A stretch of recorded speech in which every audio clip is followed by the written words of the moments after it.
안녕하세요. 저는 결혼 1년 만에 이혼하게 된 여자입니다. 날이 좋아지니 확실히 기분도 상기되나 봅니다. 깨끗한 하늘을 보니까 근심 걱정이 싹 다 가벼워지네요. 그래서 문득 수개월 전이 되어버린 저의 이혼 상처도 그저 푸른 도화지에 구름 한 점밖에 안 될 만큼 가벼운 상처로 느껴져서 공개적인 곳에 사연을 털어내보고자 합니다. 저는 30대 중반 늦은 나이까지 결혼을 안 하고 있었어요. 결혼에 관심이 없었습니다. 이대로 결혼할 상대가 안 생긴다면 죽을 때까지 안 해도 상관이 없었을 정도였죠. 그런데 저희 가족들의 입장은 아니었어요. 가족들은 가족이 있어야 얼마나 안정감 있는 삶을 살 수 있는지, 또 미래를 외롭지 않게 보낼 수 있는지 알기 때문에 매번 제게 결혼을 부추겼습니다. 부모님의 그런 마음은 이해가 되었어요. 부모님은 아마 외동인 제가 먼 훗날 혼자 남겨질 게 걱정이 되셔서 그랬을 겁니다. 저도 그게 겁은 날 것 같지만 그렇다고 오지도 않은 날을 위해 원치 않는 삶을 준비하고 싶진 않았어요. 그만큼 아직 제가 마음의 준비가 안 되었다는 뜻이었겠죠. 그렇게 시간만 보냈다 보니까 저도 어느새 40살을 바라보는 나이가 되어갔고, 그럴수록 아빠가 유독 조급해했어요. 아빠가 제 걱정으로 잠 못 이루는 날이 많은 줄 몰랐는데 엄마가 한날 아빠 몰래 아빠가 제 걱정 많이 하고 있다고 말을 해주더라고요. 근데 그게 별다른 실행력으로 연결이 될 줄은 몰랐습니다. 어느 날 아빠가 갑자기 소개팅을 잡아왔더라고요. 다짜고짜 저더러 몇 날 몇 시 소개팅 잡아놨으니까 나가보라는 거 아니겠어요? 내 나이에 무슨 소개팅이야. 그런 건 더 젊고 어리거나 스펙이 좋은 여자들이나 해야지. 나는 나이도 많은데 그냥 평범한 월급쟁이잖아. 바로 차일걸? 일단 만나보고 생각하라니까. 그쪽에서 네가 무슨 일 하는지 몇 살인지 그런 기본 정보는 다 알고 있어. 언제까지 이렇게 애처럼 살 거야? 엄마 아빠가 평생 너랑 같이 살 줄 알아? 이미 잡은 소개팅이라고 하니 별 수 없었습니다. 아빠가 저의 비혼을 스트레스로 느낄 만큼 걱정하고 있다 하니까 소개팅이라도 나가는 수밖에 없었죠. 그렇게 해서 저는 오래간만에 아빠가 고른 남자와 만남을 갖게 되었어요. 남자랑 교제를 목적으로 약속을 가져본 건 오랜만이라 기분이 좀 이상했습니다. 아무튼 그렇게 만났던 소개팅남이 저와 결혼까지 가게 된 남편이에요. 저와 남편은 미치게 좋아서 만났다기보다는 굳이 마음 안 맞는 부분이 없어서 계속 사귀었던 거고, 양갓집에서 하도 결혼을 재촉하니까 반개월 만에 결혼을 결정했던 거였어요. 마음이 아예 없었던 건 아니라서 남편도 저도 결혼에 대해 거부감은 없었죠. 우리 둘 다 비혼주의가 강력했던 입장이 아니라 당연히 인연이 생기면 결혼할 생각이 있었으니까요. 저희가 결혼한다고 하니 혼수랑 예단은 양갓집에서 알아서 다 해주셨습니다. 저희보다 더 신이 난 양가 집안 어른들을 보면서 저랑 남편은 부모님들께 여태 효도랍시고 해드렸던 건 별것도 아니었구나 싶었어요. 이제야 효도를 하는 것 같아 나름 뿌듯했었네요. 어쨌든 저희는 만난 지 반개월밖에 안 되었는데 얼떨결에 결혼까지 하게 되었습니다. 주변에서는 저더러 정신 나갔다고 하지만 저는 꼭 그렇게 생각하지도 않았어요. 미치게 사랑해서 결혼해도 이혼하는 사람들이 태반인데 저랑 남편은 서로 덜 사랑했으니 사람을 더 객관적으로 보고 판단할 수 있었다고 봤거든요. 애초에 남편이랑 저는 서로한테 콩깍지가 없어서 서로에 대해 착각할 이미지 따위도 없었다는 겁니다. 일부러 무언가를 안 보여주려고 숨기는 게 아닌 이상 말이죠. 그래서 저는 제 결혼 생활이 감히 평범하고 행복할 거라고 자신했어요. 남편이 제 사생활, 우리 부부 영역을 방해하지 않는 선에서 가지는 시간은 남편만의 자유라고 생각했고, 남편 또한 제 개인적인 영역을 터치하지 않기로 저희는 합의도 봤습니다. 이런 건 서로 덜 사랑이기 때문에 덜 집착할 수 있어서 가능했다고 생각했어요. 이렇게만 존중하고 산다면 당연히 갈등 횟수는 자연스레 적을 수밖에 없다고 봤죠. 그런데 신혼여행 날부터 본의 아니게 당황스러운 상황을 목격했는데요. 그로 인해 제가 살짝 역정을 냈었어요. 남편이 씻지도 않고 침대에 눕더라고요. 씻고 누우라니까 피곤한 목소리를 하면서 저보고 먼저 씻으라대요. 그렇게 피곤하면 먼저 씻고 나와서 먼저 자라고 했거든요. 그런데 그건 곧 죽어도 싫다더라고요. 이유는 단지 피곤해서였어요. 할 수 없이 제가 먼저 씻었습니다. 남편 피곤할 테니까 배려해서 일부러 서둘러 씻고 나왔어요. 그런데 남편 상태가 어땠는지 아시나요? 그 더러운 몸뚱어리로 이불을 돌돌 감아서 자고 있는 거 아니겠습니까? 심지어 이미 잠옷으로 갈아입은 채 말이죠. 잠옷으로 갈아입을 정신이 있었으면 먼저 씻으러 갈 것이지. 우리가 좀 오래 돌아다니긴 해서 피곤한 건 이해하겠는데 그렇기 때문에 더 씻고 자야 된다고 생각했거든요. 바깥 먼지도 둘러쓰고 땀도 흘렸단 말입니다. 그런데 남편은 찝찝하지도 않은지 그대로 잠들어 버렸더라고요. 제가 깨워도 꼼짝도 안 할 만큼 기절해버린 거 아니겠습니까?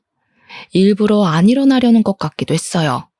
나중엔 결국 제풀에 지쳐서 저도 포기해버렸어요. 피곤하니까 어쩔 수 없다 생각하고 남편을 이해해줬죠. 근데 남편이 다음날도 샤워를 안 하고 그냥 누우려고 하더라고요. 그건 좀 아닌 것 같아서 제가 필사적으로 침대를 막아섰습니다. 또 안 씻으려고? 좀 씻어. 어제도 안 씻었잖아. 찝찝하지도 않아? 자기한테서 땀냄새 엄청 나거든? 에이, 무슨 땀냄새가 난다고 그래. 가는 곳마다 에어컨 있어서 땀 생겨도 금방 다 증발해버렸는데. 지금도 만져봐봐. 안 끈적거리잖아. 과연 안 끈적거렸을까요? 어제 누적된 땀까지 곁들여져 사람 가죽이 아닌 다른 걸 만지는 기분까지 들었어요. 그 상태로 저를 안아주려고 해서 제가 진심으로 잔소리를 했더니 그제야 저한테 양보해주겠다는 듯 씻으러 가더라고요. 아무리 피곤해도 그렇지 땀 흘리고 샤워 안 하는 건 상대방에 대해 예의 없는 거 아닌가? 가는 동안에도 귀찮다고 얼마나 툴툴거렸는지 몰라요. 남편이 저렇게까지 귀찮아하는 모습은 처음 봤을 정도였습니다. 신혼여행 일주일 내내 제가 남편한테 씻으라는 말을 몇 번이나 했는지 모르겠어요. 연애 때는 전혀 그런 적 없었거든요. 물론 우리가 같이 해외여행을 갔을 만큼 장기간 연애를 해본 건 아니라서 원래 이런 사람인데 제가 몰랐을 수도 있어요. 그래서 남편한테 원래 그리 잘 안 씻냐고 직설적으로 물어봤는데요. 씻지 왜 안 씻어? 사람이 안 씻고 어떻게 사냐? 네 반응이 재밌어서 괜히 장난치려고 그러는 거야. 그 말에 진심으로 긴장했던 마음을 놓았던 기억이 나요. 남편이 정말 잘 안 씻는 게으름뱅이일까봐 얼마나 놀랐다고요. 제가 더러운 걸 잘 못 참거든요. 더 명확히 말하자면 깔끔한 사람을 좋아해요. 근데 남편이 평소 차림새가 참 깔끔해서 제가 많이 좋아했었어요.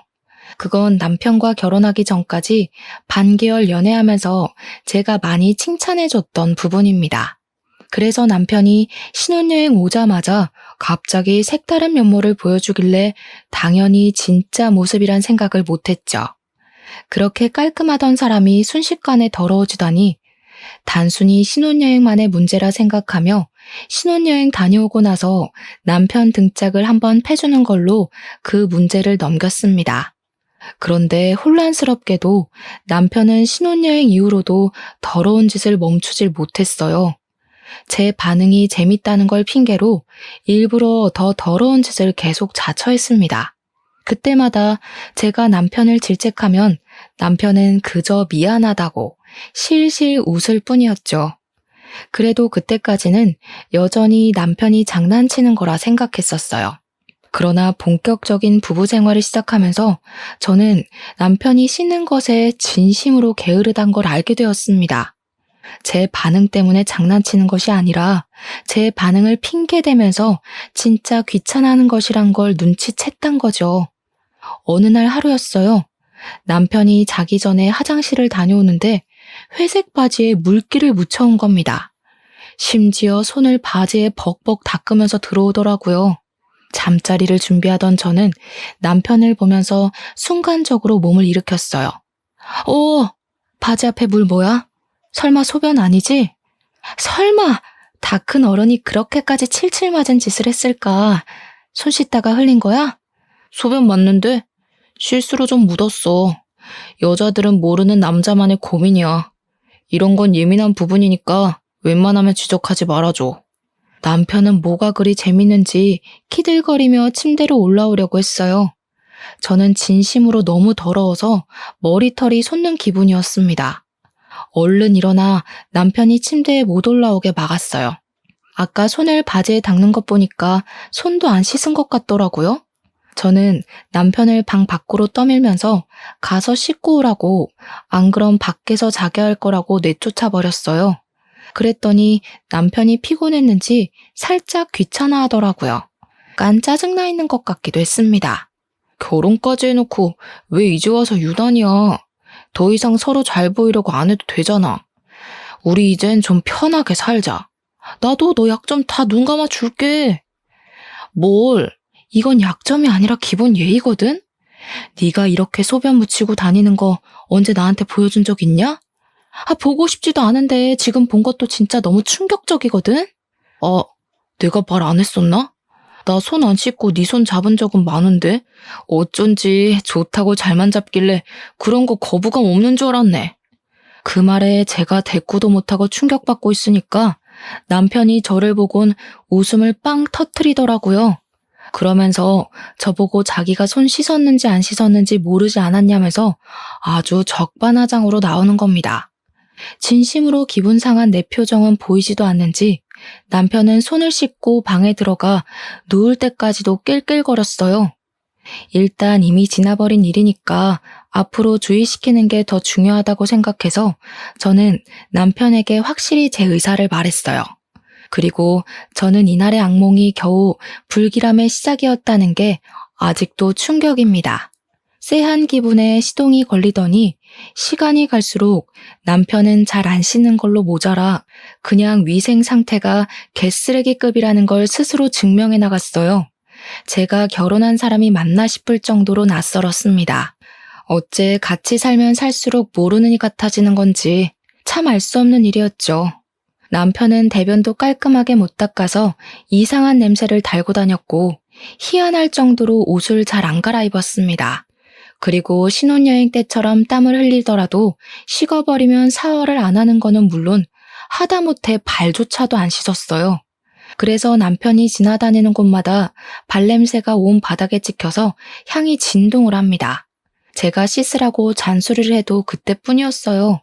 남편이 알겠다고 해놓고 저 안 보는 사이 자버리거나 씻었다고 거짓말을 치면서 냄새를 맡아보라 장난을 칩니다.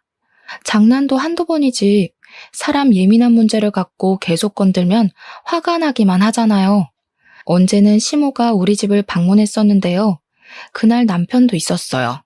마침 남편이 발톱 갖고는 손이랑 발을 안 씻고 자꾸 다른 물건을 만지더라고요. 그래서 잘 됐다 싶어 제가 약간 장난식으로 시모한테 남편 발 좀 씻으라고 말해달라 했거든요. 사람 사는 게 다 저렇지 뭘 그러니.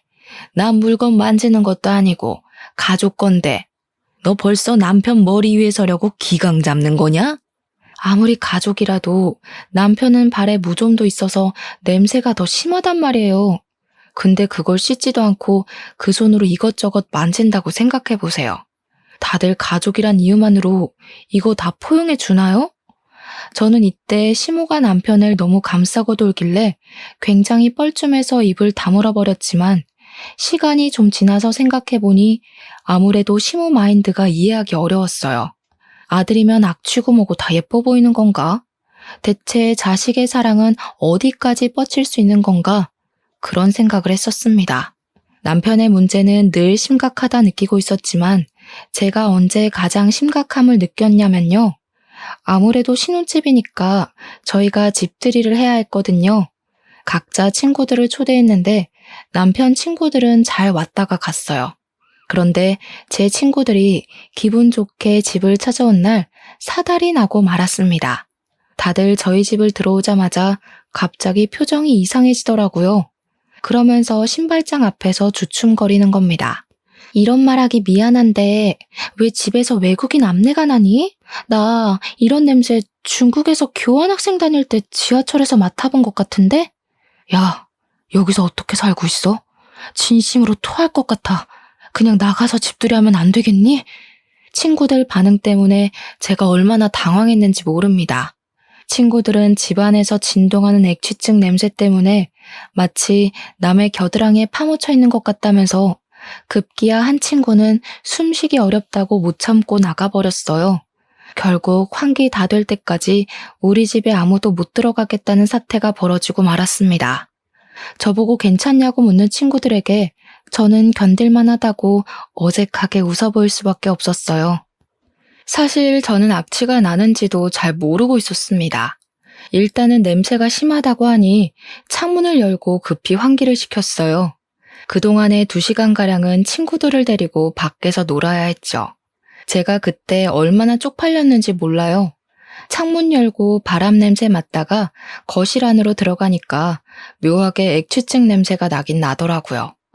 근데 사실 긴가민가 했었어요. 근데 저는 긴가민가 하게만 느껴졌다는 것이 더 화가 나더라고요. 친구들은 숨을 못 쉴 만큼 괴로웠던 냄새라는데 저는 그 냄새에 익숙해져서 몰랐다는 거잖아요. 그 정도로 그 더러운 냄새에 적응된 제 자신이 너무 끔찍했습니다. 언젠가는 그 냄새가 곧 제 냄새가 될 수도 있는 거고 저도 모르는 사이 제 주변 사람들에게 안 씻었다고 억울한 누명을 쓸 수도 있는 거 아닙니까? 생각만 해도 기분 나쁘고 충격이었어요. 별거 아닌 것 같아 보이지만 집안에 존재하는 모든 것에 이상한 냄새가 밴다고 생각해 보세요. 이거 생각 외로 골치 아픈 문제입니다. 아무튼 환기가 되긴 했어도 가구들의 배인 냄새까진 어쩔 수 없어서 친구들은 잔잔한 액취증 냄새를 계속 느껴야 했습니다. 그 때문에 저희는 제대로 된 술자리를 갖지 못했어요. 친구들이 음식에서 액취증 냄새가 나는 기분이라면서 입맛이 뚝 떨어진다고 하더라고요. 저 같아도 음식 먹는데 겨드랑이가 떠오르면 입맛이 없어질 것 같거든요. 친구들이 대체 이런 냄새 왜 나는 거냐고 저한테 조심스레 물어보기도 했는데요. 그때 저는 순간 제 남편을 언급하는 게 창피해서 사실을 숨기고 말았어요. 잘 모르겠다고 그리만 둘러댔죠. 그러니 친구들은 장난친다고 혹시 외국인 우렁각시 사는 거 아니냐, 외국인 하숙생 있는 거 아니냐, 남편이 외국인 아니냐, 온갖 외국인 얘기를 다 갖다 붙였습니다. 저도 부산에 놀러가서 해운대의 한 실내 공간에서 외국인 특유의 겨드랑이 체향을 맡아본 적이 있거든요. 그들이 있던 공간에만 들어가도 그 냄새가 가득하더라고요. 친구들이 대충 무슨 기분을 느끼고 있는지 알 것 같았어요. 그래서 우리 집에 오래 있다가 가라는 말도 할 수가 없었습니다. 저는 결국 악취 때문에 집들이를 망치게 되는 사태까지 벌어졌어요. 그렇게 씻어달라 부탁했던 남편은 친구들이 집들이 온다고 했던 그날도 씻지 않았습니다. 퇴근하고 집에 들어오자마자 남편은 친구들한테 인사만 하고서 바로 안방에 들어갔어요. 아마 또 씻지 않은 몸으로 침대에 올라가 누웠겠죠. 상상만 해도 이미 저의 한계치가 턱 끝까지 차올랐습니다. 그 시점 안방에 있던 남편이 코미디 프로그램을 보면서 웃는 목소리가 들리더라고요. 더는 못 참겠던 저는 한 소리 하기 위해서 안방으로 향했어요. 문을 열었더니 남편이 무좀 걸린 발을 긁으며 그 손으로 리모컨 만지는 걸 목격했습니다. 저를 본 남편은 친구들 잘 보내줬냐고 속 편한 소리만 해댔어요. 저는 이대로는 더 이상 변화가 없을 것 같아서 결국 남편한테 최후의 선언을 하였어요. 아무래도 당신 좀 심한 것 같다. 이렇게 살다간 나까지 후각이 고장날 것 같아. 당신 병원에 날 잡아서 액취증 수술하러 가자. 뭐? 뭔 수술? 내가 수술을 왜 해? 나 얼마나 건강한데. 그리고 쓸데없이 겨드랑이 뭐하러 수술하냐? 돈이 남아 돌아? 사람 죽는 것보단 돈이 빠듯한 게 나아. 지금 이 방에도 악취가 진동을 한다고. 내 친구들이 오죽했으면 우리 집에 외국인 사냐고 물었겠어. 그 와중에 남편이 무좀을 얼마나 긁었으면 까만 이불에 발에서 떨어진 각질들이 나뒹굴고 있었습니다. 그마저도 제 눈에 엄청 거슬렸어요. 남편은 혼자 쓰는 침대도 아니면서 꼭 한 번씩 저런 식으로 이불에 더러운 짓을 저질렀습니다. 제발 무좀 관리도 좀 받아. 무좀도 배우자한테 옮길 수 있다는 거 몰라? 그리고 더럽게 왜 자꾸 잠자는 자리에서 발을 긁고 난리야. 당신 때문에 나까지 무좀 옮으면 나 진짜 집 나가버린다. 제가 악에 받쳐서 소리치자 남편은 그제야 자기 발 각질 때문에 그러냐면서 이불 위에 있는 이물질을 탈탈 털어서 바닥으로 죄다 떨어뜨렸습니다. 그 모습을 보는데 정말 기가 막혀서 말이 안 나오더라고요. 내가 안 씻어서 그런 거지 수술은 뭔 수술이야. 나도 누구 만나거나 필요할 땐 씻어. 특히 양치는 매일 하고 있고 한 번씩 사우나 가고 싶으면 씻고. 그게 다야? 고작 그런 걸로 떳떳하다 자랑하는 거냐? 다른 사람들은 매일 씻는 걸 도대체 당신은 왜 못해? 매일 씻는 건 상식이라고. 그거 다 편견이야. 나 봐. 매일 안 씻어도 엄청 건강하잖아. 그리고 씻어봤자 일하러 가면 5명 보는 게 다인데 뭐하러 굳이 때 빼고 광내겠어? 남편은 부동산 사무실에서 일하고 있습니다. 찾아오는 사람이 그리 많지 않아서 출근하면 잠만 잔다는 걸 우연히 들었어요. 남편이 복장은 깔끔하게 입는 편이라 사람들이 겉으로 보기엔 멀쩡한 줄 압니다. 향수를 얼마나 뒤집어 쓰고 다니는지 악취가 느껴지기 전에 향수 냄새에 놀라서 코를 막을 정도로 뿌려서 남편과 철썩 붙어있지 않는 한 웬만큼 냄새는 또 안 느껴지더라고요. 네 남편 냄새 난다고 동네방네 소문나는 것도 짜증나지만 한편으론 아무도 모르고 저만 길길이 날뛰는 것이 억울하기도 했습니다. 왠지 제가 예민해서 남편을 못 살게 구는 것처럼 비치는 것 같았거든요. 날 위해서 노력해줄 순 없는 거야? 내가 당신이랑 아무것도 못하겠다잖아. 우리 신혼인데 이게 뭐냐고. 날 아내로 생각한다면 수술 받고 무좀 약도 타먹고 노력하는 척이라도 좀 해. 갈수록 피곤하게 왜 그러냐. 우리 애초에 벗겨질 콩깍지도 없던 사이 아니었어? 나한테 실망할 것도 없는데 뭘 그렇게 몸서리를 치는데. 남편은 귀찮다고 제 말을 못 들은 척하며 그대로 누워서 자는 척을 했어요. 발 각질이 나뒹굴던 이불 위를 그대로 눕는 남편을 보고 저는 또 오만정이 다 떨어져 버렸죠. 이미 턱끝까지 차올랐던 한계는 제 이성을 그만 놓게 만들었습니다. 저는 끝내 그날 이후로 남편에게 각방을 선언했고 그제야 제가 성났다는 걸 인식한 남편은 얼렁뚱땅 미안하다는 말을 했습니다. 당연히 남편은 그 사과도 그저 말뿐이었어요. 저와 화해를 하기 위해 무언가를 행동으로 보여주는 건 전혀 없었습니다. 그렇다고 저희 부부 문제로 어른들에게까지 걱정 끼치고 싶진 않았어요. 그래서 각자 부모님 앞에서 티를 내진 않았습니다. 당연히 집안 행사가 있으면 문제 안 되게 착실히 이행했죠. 그나마 불행 중 다행이었던 건 시댁이 제사도 안 하고 명절도 안 지낸다는 것이었습니다. 두 분은 결혼하기 전에도 말씀하셨던 건데 명절 때마다 여행을 간다고 했었어요. 그래서 우리더러 친정을 가든지 여행을 가든지 알아서 하래서 그건 얼마나 좋았는지 몰라요. 결혼한 친구들도 저보고 유일하게 결혼 잘했다고 말해주는 부분이 바로 이 부분이었습니다. 그래도 남편이 친정에 가서는 우리 엄마가 시키는 대로 손도 씻고 나름 멀쩡한 사람인 척 하더라고요.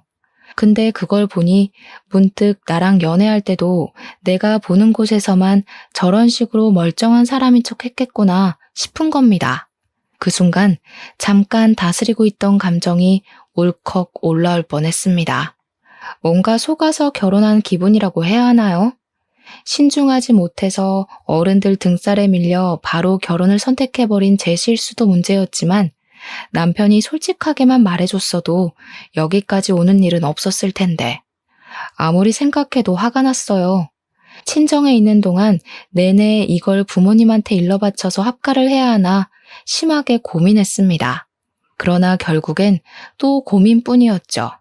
그렇게 무려 5개월이 더 지났고 저랑 남편은 그때까지도 각방을 쓰고 있었습니다. 중간중간 남편이 몇 번 화해 시도를 했었거든요. 그런데 그때마다 제가 의견을 굽히지 않고 수술하라 했더니 남편이 끝까지 수술은 하기 싫다고 하더라고요. 자기는 그 정도로 심각한 사람이 아니래요. 안 씻어서 그렇지 씻으면 없어질 냄새라나 뭐라나. 그래서 그럼 매일 씻으라고 하면 그건 또 뭐라고 변명하는 줄 아십니까? 지키지 못할 약속을 해버리면 나중에 제가 더 크게 실망할까봐 감히 약속을 못하겠다고 하는 거 아니겠습니까? 말만 미안하다 할 거면 왜 자꾸 저한테 말을 거는지 모르겠어요. 저는 남편의 반복적이고 똑같은 패턴의 사과를 더 이상 들어주지 않기로 했습니다. 그러니 제 태도에 기분 상한 남편이 우리 사이의 갈등을 끝내 시모한테 일러바쳤나 보더라고요. 아니나 다를까. 시모가 직접 우리 집까지 행차하신 거 아니겠어요? 생긴 건 길바닥에 떨어진 음식도 주워 먹게 생긴 것이 어지간히 깔끔 떠는 편인가 보구나. 우리 아들이 뭐가 더럽다고 수술까지 하라 그랬니? 어머님 들으셨어요? 어디서 어디까지 들으셨는지 모르겠는데 일단 남편이 위생 개념이 너무 없는 것 같더라고요. 그중에서 겨드랑이 냄새는 원래 그런 건지 갈수록 더 심해지는 것 같길래 수술 좀 권유해 본 거예요. 사람이 사람 냄새 달고 다니는 게 병자 취급당해야 될 정도인 줄은 몰랐네. 너는 냄새 안 날 줄 아니? 에휴, 남편이 바깥 일하고 오면 고생했다고 밥상이나 맛있게 차려줄 것이지. 어디 냄새 난다고 구박을 해. 그게 고생의 흔적이라는 거 몰라? 어머님, 요즘 부동산에 사람 없어서 직원 급여 주기도 빠듯한 거 말 못 들으셨어요? 남편 출근하면 잠만 퍼질러 자고 온대요. 그리고 바깥 일은 저도 한다고요. 적어도 같이 사는 사람에 대한 예의는 지켜야 저도 남편을 존중해줄 마음이 생기죠. 이대로면 저희 아이도 못 가진다고요. 내가 살다 냄새나서 애 못 가질 수도 있다는 얘기는 처음 들어본다. 괜히 네 몸 어디 문제 있는 걸 내 아들 핑계대면서 슬금슬금 밑밥 가는 거 아니니? 대화의 전개가 왜 이렇게 연결됐는지 잘 모르겠지만 시모는 뜬금없이 제 불임을 의심했습니다. 어떻게 결혼한 지 1년이 다 되었는데 아이 소식이 없냐고 저를 타박하기 시작했죠. 그런 시모를 보니까 뭐든 그냥 제 문제로 만들려고 하는 못된 신부가 보였어요. 그래서 솔직하게 말씀드렸어요. 자기 아들 문제는 자꾸 회피하시는 것 같길래 그 이유를 언급하면서요. 남편이 더러워서 각방 쓴 지 오래됐어요. 남편 옆에만 누우면 저절로 구역질이 나오려고 해서 도저히 한 입을 못 덮겠더라고요. 그런 사람이랑 아이를 어떻게 만들어요? 아기 씨가 이미 남편 몸 안에서 다 죽었겠어요. 또 몸은 얼마나 긁어대는지. 저희 방 이불 까만색인데 하얀 가루가 드글드글해요. 지금 보러 가실래요? 제가 시모를 앞장서 안방으로 가려고 하니까 시모가 짜증이 났는지 표정 썩히면서 저더러 건방이 하늘을 찌른다며 다짜고짜 뺨을 때렸습니다. 손찌검을 당할 줄은 몰랐기에 저 그때 상당히 당황했었어요. 대체 제가 왜 이런 문제로 맞기까지 해야 되는 건지 나중에는 억울함이 밀려오기도 했습니다. 그럼 내 아들이 여태 외롭게 지냈다는 거냐? 어디서 이런 불려우 같은 게 들러붙어선 감히 내 아들을 외롭게 만들어? 그렇게 내 아들이 냄새나고 더러우면 아예 집을 나가버리지 뭐하러 각방만 쓰고 앉았니? 말씀 잘하셨네요. 안 그래도 남편이 너무 고집부려서 이젠 그만 포기하려고요. 도저히 어머님 아들이랑 한 지붕 아래 사는 거 구역질 나서 안 되겠어요. 여기 더 있다간 없던 병까지 걸릴 지경이라니까요. 저는 시모를 내버려 두고서 시모 보란 듯이 바로 가방을 챙기러 자리를 떴습니다. 간단히 짐만 챙겨서 나왔어요. 시모는 기가 차서 저를 지켜보고만 있더라고요. 그 순간 나가기 전에 갑자기 어떤 생각이 번뜩 떠오른 겁니다. 발길을 돌려 시모한테 다가가 냄새를 맡아봤어요. 그러니 시모가 기겁하면서 저를 기겁하면서 밀어내더군요. 어머님, 어쩐지 어머님은 이 집에 오랜만에 들어오는데도 아무렇지 않길래 이상하다 했어. 어머님도 암내 너무 심각하네요? 솔직히 말해보세요.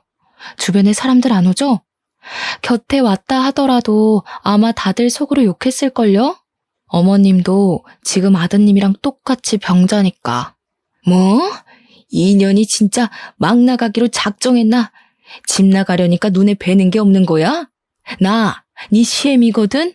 예의 없게 무슨 짓이야? 예의를 갖췄기 때문에 어머님이라고 불러드리고 있는 거잖아요.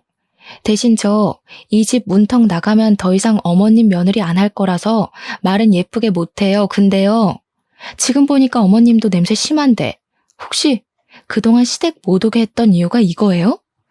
실제로 저는 남편과 연애부터 결혼 생활을 하면서 단 한 번도 시댁을 가본 적이 없습니다.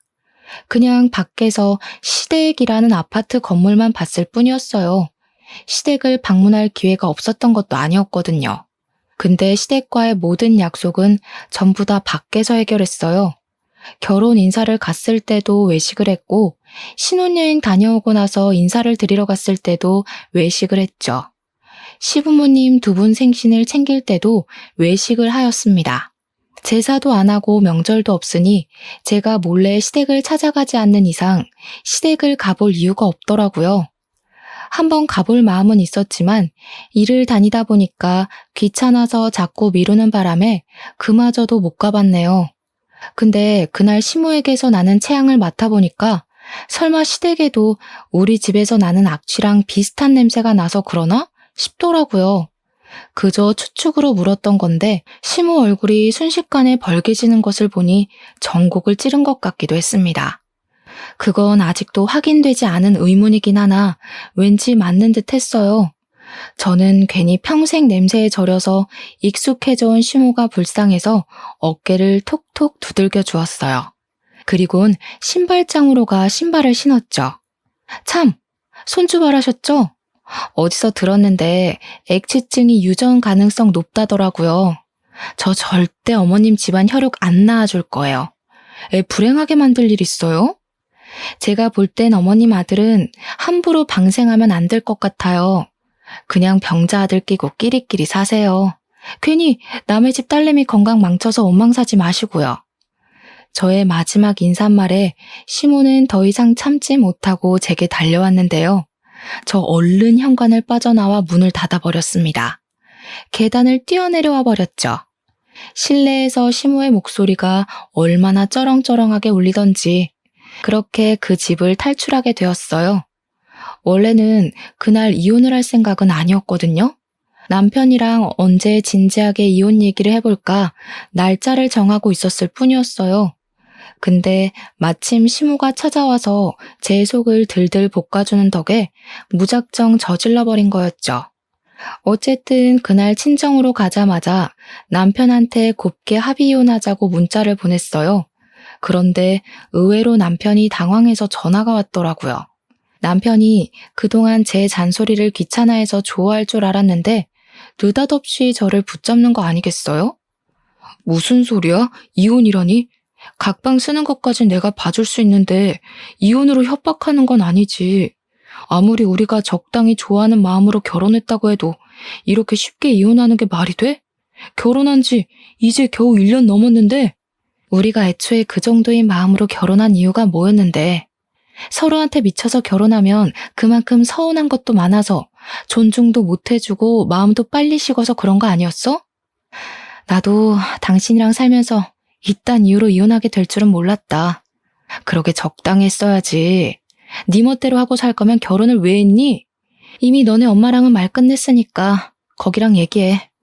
야, 일단 만나서 얘기해. 우리 엄마가 쓸데없는 소리 했지?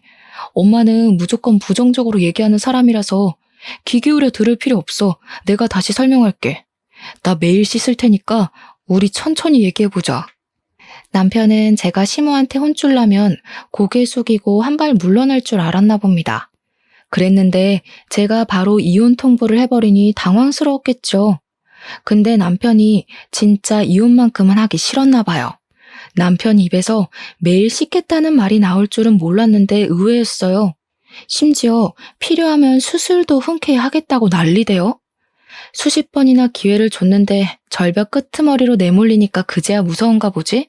그렇게까지 고집 부려야 말 듣는 놈이랑은 더 이상 못 살아. 비 맞춰주기도 싫고.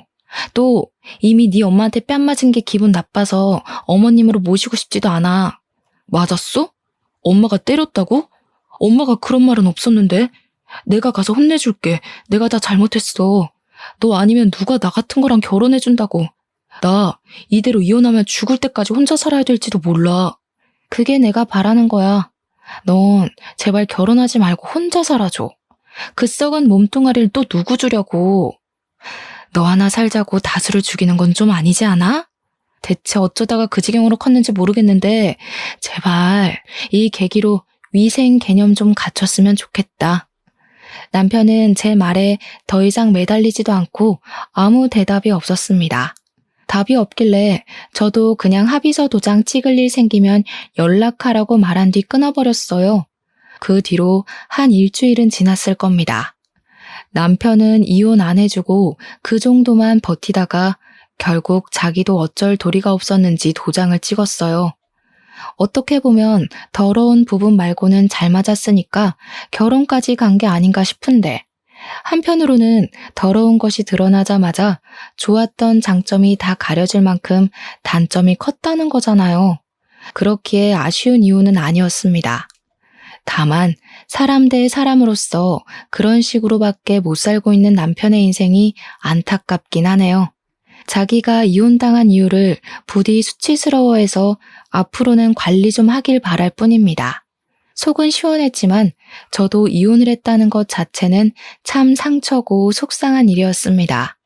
한동안 직장 일도 손에 안 잡혔을 만큼 정신이 딴 곳에 팔려있기도 했어요. 그런데 저의 이혼에 대해서 저보다 더 가슴 아파하는 사람이 한 분 있었는데요. 바로 우리 아빠였어요. 제가 이혼을 해서 가슴 아파했다기보단 자기가 소개해준 사람이 그 모양 그 꼴이었다는 것에 죄책감을 느끼시는 것 같았습니다. 제가 괜찮다고 말씀드렸고 어른들의 부추김이 있었지만 결혼을 결정한 건 나와 남편이었다고 달래주었죠. 그런데도 아빠는 아무래도 제게 많이 미안했나 봅니다. 결혼한다고 다 안정적으로 살 수 있는 것은 아니라는 걸 제 결혼 생활을 지켜보면서 느끼셨던 것 같았어요. 엄마도 옆에서 아빠를 걱정했을 만큼 아빠가 제 이혼을 신경 쓰고 계셨다는데 저는 여린 아빠의 마음을 어떻게 풀어드려야 되나 어느덧 그 고민에 빠지게 됐어요. 그 바람에 잠시 이혼에 대한 제 감정은 잊게 되었는데요. 그 무렵쯤이었습니다. 퇴근하고 귀가 중인데 갑자기 엄마한테 전화가 오더라고요. 받았더니 아빠가 집 근처 파출소에 있다고 그리로 오라는 거 아니겠어요? 무슨 일 생겼나 싶어서 그날은 지하철이 아닌 택시를 이용했습니다. 파출소 앞에 내려서 바로 안으로 들어갔죠. 그런데 그곳에서 아빠보다 먼저 눈에 들어온 사람들이 있었어요. 바로 전 남편과 전 시모였는데요. 그 사람들을 다시 본 것만으로도 당황스러운데 그것보다 더 당황스러웠던 건 따로 있었습니다. 전 남편 얼굴이 엉망이었다는 거예요. 제가 상황을 묻기도 전에 전 시모가 저를 발견하곤 벌떡 일어났습니다. 그리곤 제법 성난 얼굴로 달려들었어요. 갑자기 팔을 뻗어 무방비하게 서 있는 제 머리채를 잡고 흔들었죠. 남의 자식 건드릴 배짱이 있었으면 이 정도 각오는 했겠죠. 내 자식 저꼴 됐는데 가만히 있을 부모가 어디 있겠어요? 나도 내 자식 당한 것만큼 당신들 자식 똑같이 만들어버릴 거야. 오자마자 머리채를 잡히는 바람에 정신없이 당하기만 했는데 그때 아무래도 장소가 장소인지라 사람들이 우르르 달려들었습니다. 저랑 전 시모 사이를 당장 갈라놓았고 저는 그곳에서 아빠의 생경한 모습을 목격하게 되었어요. 아빠가 경찰들이 붙잡고 있는 전 시모 얼굴이 손바닥을 휘날려 버리더라고요. 그걸 보니까 굳이 설명을 듣지 않아도 누가 전 남편 얼굴에 상처를 만들어놨는지 알 것 같았습니다. 뭘 잘했다고 말하는 꼬락서니까지 뻔뻔해서 내 딸을 모욕해? 이혼하면 다인 줄 알아? 애초에 바람 피워서 내 딸 인생 망쳐놓은 당신 아들이 맞을 짓 한 거 맞잖아. 내 딸이 무슨 죄야? 그 소리를 듣는데 머리를 한 대 맞은 기분이었습니다. 이게 무슨 소리지? 싶었어요. 저도 모르게 전 남편에게로 시선이 갔는데 전 남편이 저를 못 쳐다보더라고요. 곁에 있는 엄마가 설명해 주길 알고 보니 전 남편이 저 몰래 바람을 피우고 있었다 했습니다. 그것도 저와 이혼하기 전에 말이죠. 아빠가 그날 제게 전 남편 같은 사람을 소개해 준 게 미안해서 주선자와 만나 술 한잔을 했답니다. 주선자도 전 남편이 그런 사람이었다는 걸 아빠한테 들어서 알게 되었다고 해요. 두 사람은 본의 아니게 동병상련의 마음으로 서로를 위로하며 어쩔 수 없었다는 듯 그렇게 술로 마음을 달랬다고 했습니다. 그리고 자리를 마무리해 그 주선자를 먼저 택시에 태워보낸 아빠는 다음 택시를 잡으려고 했대요. 그때 우연히 전 남편을 보았다는 겁니다. 술이 몇 잔 들어간 아빠는 전 남편과 얘기를 하고 싶어서 전 남편을 불렀으나 전 남편은 누구를 만나러 가는 건지 걸음이 바빠 보였다네요. 근데 아빠가 그걸 계속 쫓아갔대요. 그리고 거기서 전 남편의 연인을 목격했답니다. 그걸 보면서 아빠는 좀 서운하긴 했지만 이미 이혼을 한 마당이니까 떠나버린 사이의 연애를 응원할 수밖에 없었다고 해요. 그렇게 걸음을 돌리려는 순간 전 남편이 한 말 때문에 아빠가 그곳에서 전 남편을 향해 폭력을 휘두른 것 같았어요. 전 남편이 자신의 연인을 향해서 나한테 뭐라도 빼먹고 이혼하려 했는데 그러지 못해 시간만 허비하다 헤어졌다고, 이렇게 빨리 이혼할 줄 알았으면 차라리 합가해서 자기 엄마 집안일 쉬게 하고 나를 가사노동 시킬 걸 그랬다며 키들거렸다는 겁니다. 그 얘기를 듣는데 전 남편의 더러운 습관을 조금이나마 안쓰러워했던 제 자신이 후회스럽더라고요. 저는 바로 전 남편한테 가서 풀스윙으로 가방을 휘둘렀어요. 귀싸대기를 제대로 맞은 전 남편은 그대로 의자에서 나가 떨어졌습니다. 나도 너처럼 더러운 새끼랑 사느라 손해만 봤는데 돈도 못 받고 이혼해서 억울하더라. 야, 고맙다. 가는 길 아쉽질 말라고 이렇게 위자료까지 챙겨주려고 하네. 덕분에 소송할 게 아주 쏠쏠해졌어. 그날로 저는 상간녀 소송을 준비하게 되었습니다. 그쪽에서 아빠를 폭행죄로 고소할 거라길래 저도 시모를 폭행죄로 고소하겠다고 했더니 전 남편이 결국 아빠의 폭행 문제는 합의를 해줬어요. 이혼으로 끝인 줄로만 알았던 관계가 드디어 끝난 거라고 봐야 했어요. 만약 아빠가 알아내주지 못했다면 저는 전 남편에게 영원히 바보 전처로 기억되었을 거예요. 아빠는 저의 구세주입니다. 제가 지금도 그렇게 말해주고 있어요. 더러운 전쟁 같았던 제 사연 읽으면서 눈살 찌푸리진 않으셨는지요? 다른 무거운 고민과 달리 별 시덥지 않은 고민처럼 들렸을지 모르겠지만 제겐 일상생활이 송두리째 흔들렸을 만큼 괴로운 하루들이었습니다. 지금은 벗어나서 그저 평범한 삶이 감사하기만 하죠. 그러니 별것 아닌 것처럼 보이는 제 사연에도 응원 한마디씩